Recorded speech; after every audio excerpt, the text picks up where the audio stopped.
Salut tout le monde, ça va? Je suis Ed, l'architecte, et je vais vous donner 10 conseils pour décorer votre cuisine et la rendre moderne, belle et fonctionnelle. Et en plus, en ne payant que le juste prix, en dépensant seulement ce qu'il faut pour décorer votre cuisine. Certains éléments ici sont même bon marché et vous pouvez les mettre dans votre cuisine, d'accord? Ça dépend beaucoup des goûts de chacun. Eh bien, voici un projet que nous sommes en train de livrer à notre client. Nous sommes dans la phase finale. Je fais ici les dernières vidéos justement pour remettre ce chantier à mon client et nous en sommes arrivés à la phase de la cuisine dont je veux te parler. D'abord, je veux commencer par le plan de travail. J'aime toujours mettre un plan de travail de couleur claire dans mes projets. D'accord ?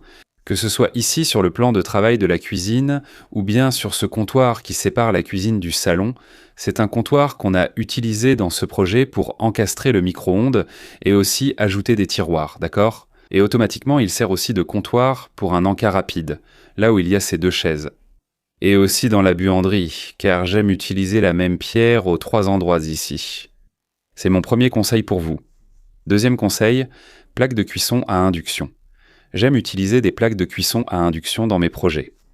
Plaque de cuisson électrique, jamais, d'accord ? Je ne vous recommanderai jamais de mettre une plaque de cuisson électrique dans votre projet. Toujours à induction.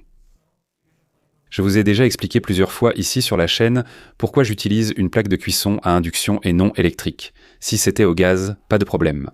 Mais je préfère celle à induction. Et c'est pareil pour le four. Si vous manquez d'espace dans votre cuisine et que vous ne pouvez pas installer une colonne de cuisson, optez pour un four en bas, une plaque de cuisson ici, comme ça vous aurez un bon design pour votre cuisine, d'accord ? Maintenant, regardez comme c'est intéressant. J'ai ici, je vous l'ai déjà dit plusieurs fois sur la chaîne, l'éclairage, qui baigne mon plan de travail de lumière. Si j'éteignais ici, tu vois, la lumière fonctionnelle, ma lumière principale de la cuisine, ma cuisine serait quand même bien éclairée grâce à ces 2 LED qu'on a installés ici dans ce projet. C'est un autre conseil que je te donne. Utilise cet éclairage ici dans le meuble suspendu, dans le meuble haut de ta cuisine.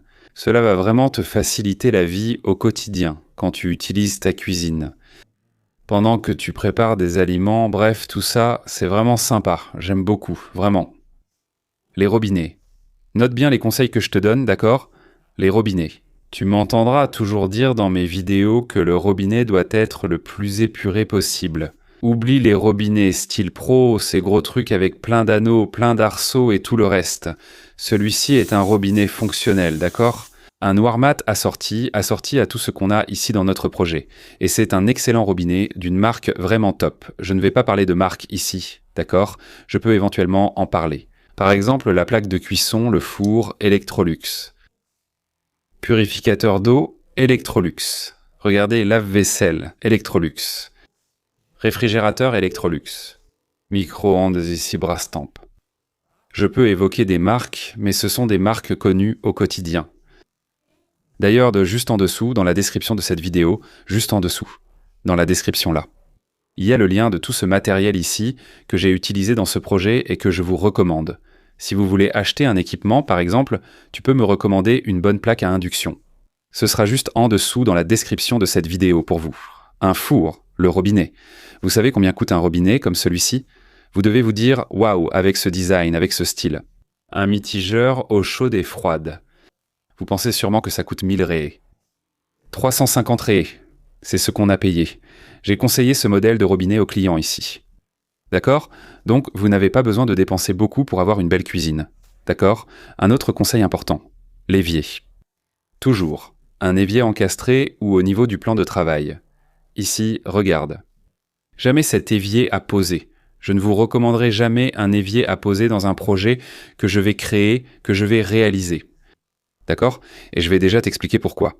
L'évier à poser au quotidien ici, à mon avis, il n'est pas moche, il est fonctionnel. D'accord ? L'évier encastré qui est ce modèle ici, ou cet évier qui est à fleur du plan de travail ici, est beaucoup plus fonctionnel en termes de nettoyage au quotidien. D'accord ? Alors, prends aussi ce conseil, il est très important. Regarde ce revêtement. C'est celui que le client m'a demandé et qu'il a beaucoup apprécié. Vous savez que je suis contre trop de joints sur le mur, surtout ici, regarde, près de la plaque de cuisson. Je suis contre trop de joints. Vous mettez ces petites mosaïques sur votre plan de travail de cuisine. Celui-ci est limite. Disons-le, tu n'aimes pas, mais celui-ci est à la limite en termes de quantité de joints. C'est une pierre de 20 par 20 qu'il a choisie et que nous avons installée pour assortir à la niche qui se trouve là-bas dans le salon.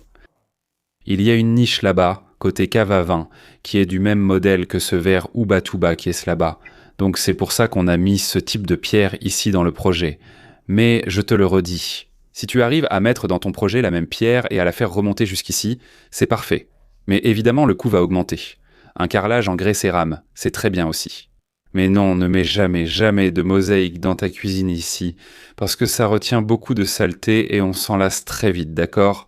Étagère. J'aime ce type d'étagère ici, parce que c'est fonctionnel.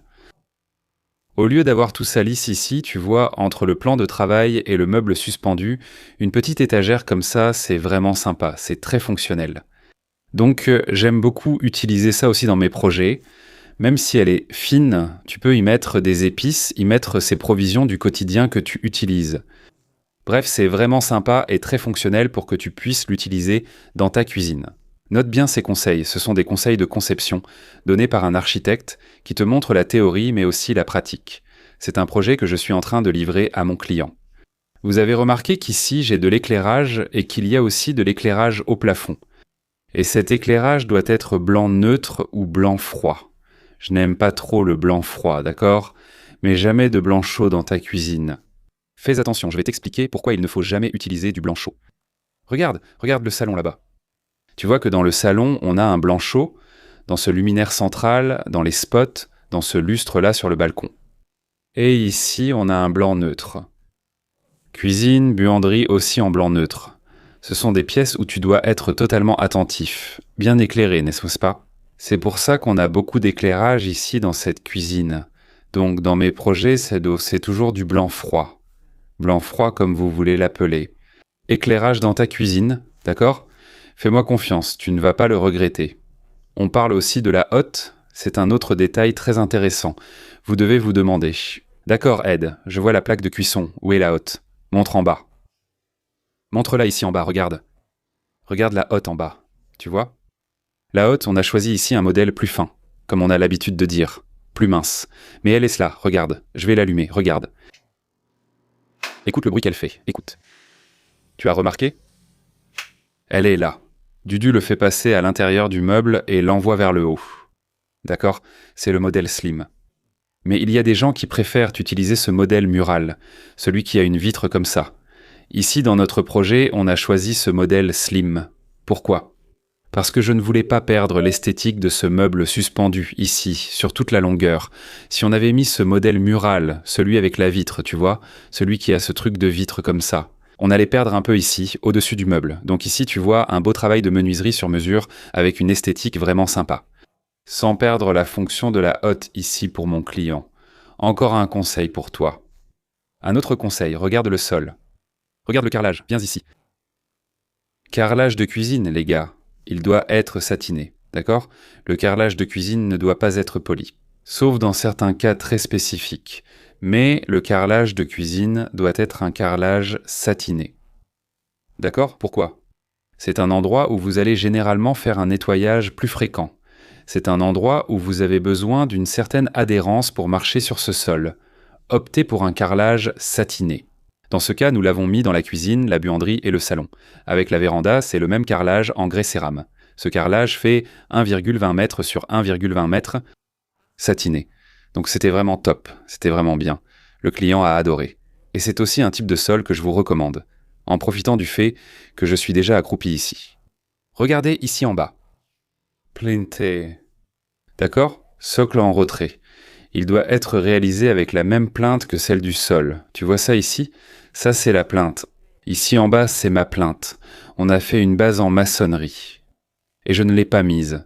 Il est très courant de voir un plan de travail fait, cette plinthe faite avec le même matériau que le plan de travail. D'accord? Par exemple, ici, ce serait blanc. Non. Dans mes projets, c'est le même grès cérame. C'est le même carrelage qui va monter sur cette plinthe qui est ici en bas. D'accord? Alors mets ça aussi dans ton projet. La plinthe de ta cuisine doit être du même matériau que le sol, pour donner une continuité esthétique de ton sol là. Et puisque je parle de la plinthe, vous remarquez qu'il y a une différence ici, non? Il y a une profondeur ici, regarde. À quoi ça sert? C'est très important pour ton quotidien. Pour ça ici, regarde, je suis là en train de faire la vaisselle. Automatiquement, la pointe de mon pied, elle passe. N'est-ce pas? De ma ligne corporelle. Donc si j'ai ça là, regarde. Niveau aligné avec mon armoire. Je vais continuer à cogner la pointe de ma chaussure là-bas. Donc regarde. Cette distance, c'est pour ça ici, regarde. Regarde. Je suis appuyé ici contre l'évier. Regarde. C'est très courant qu'on colle notre taille ici au plan de travail et qu'on ait la pointe de la chaussure qui dépasse là-bas. Donc c'est pour ça, c'est pour te donner ce confort ici dans ton quotidien. C'est très important, c'est même bon pour ta santé. D'accord? Ne te trompe pas dans ce projet ici. Dans ce conseil que je te donne. Parce que ça ici va te causer de sérieux problèmes de dos. Avec le temps. Au fil du temps. Tu as bien retenu tous ces conseils?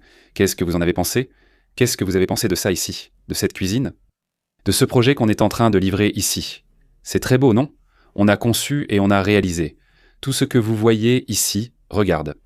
C'était notre projet. Mon projet. Et la réalisation, c'est nous, Arc7, du sol au plafond. C'est nous qui avons tout fait. Le client nous a engagés pour tout faire ici. D'accord? Je vais faire la chose suivante. Tous ces équipements qui sont ici, je vous l'ai dit, sont listés en bas dans la description de cette vidéo. Vous pouvez les acheter là-bas. Maintenant, je vais vous demander, abonnez-vous à la chaîne si vous n'êtes pas encore abonné. Aimez cette vidéo, laissez un like, laissez un commentaire si vous avez une question sur les conseils que je vous ai donnés. Dans la cuisine. D'accord? Prenez cette vidéo ici, regardez. Partagez-la. Envoyez-la à vos amis, à votre famille. Regardez comme cette vidéo est sympa, quelles astuces intéressantes que Edipo Kléber nous apporte. Directement sur le chantier, directement dans la cuisine, dans un projet qu'il a réalisé, qu'il a exécuté, qu'il livre à son client. Et il nous montre tout ça ici. Et un avertissement pour vous, faites attention aux architectes d'Internet. D'accord? On m'a dit ça récemment ici. On m'a envoyé des messages, des commentaires ici. C'est du genre, mais j'ai vu une autre vidéo comme ça, ou comme ci, où il disait, où elle disait, etc. Chacun a sa façon de faire. J'en parle en théorie, et je le montre en pratique. D'accord? Ce que je conçois, je le montre en fonctionnement. Alors fais attention aux architectes sur Internet qui restent assis dans leur bureau, pensent qu'ils sont les meilleurs et te donnent des conseils qui très souvent vont t'induire en erreur sans que tu t'en rendes compte. D'accord? S'il montre ce qu'il a fait, comme je te le montre ici, c'est parfait. Là, c'est bien. Là, je tire mon chapeau. Mais sinon, fais attention. D'accord? À bientôt et à la prochaine vidéo.